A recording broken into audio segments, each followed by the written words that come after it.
हुजूर ने फरमाया जो रमज़ान में इबादत कर ले ना, ईमान के साथ रमज़ान में इबादत कर ले, अल्लाह उसके पिछले सारे ही माफ़ फरमा देता है। अब वो नई ज़िंदगी का आगाज़ करे। जिसने शब कदर पे रो रो के तौबा की है, वो रमज़ान के बाद करप्शन छोड़ दे, झूठ छोड़ दे, बददियानती छोड़ दे, दिल दुखाना छोड़ दे। जिसने रमज़ान में रोज़े रखे, तरावी पढ़ी है, वो नई ज़िंदगी का आगाज़ करे।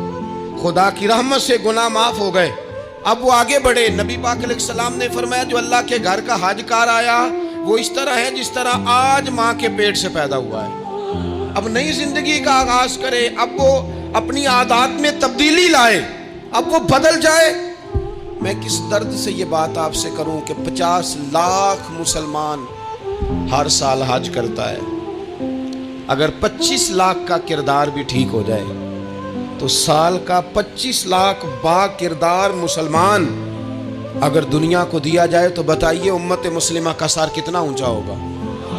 लेकिन हमारा हाल वही है कि आज भी कीती जाते हो ते लहू भी पीती जाते हो, खो के माल यतीमां दा ते भेज मसीती जाते हो, फट दिलां दे सींदे नहीं ते टोपियां सीती जाते हो, नफ्स ते छुरी फेरदे नहीं दुंबे कीती जाते हो, फर्ज भुलाई बैठे हो, नफला नीती जाते हो, ओ दसो ते सही बुल्ले शाह नू एक ही कीती जाते हो।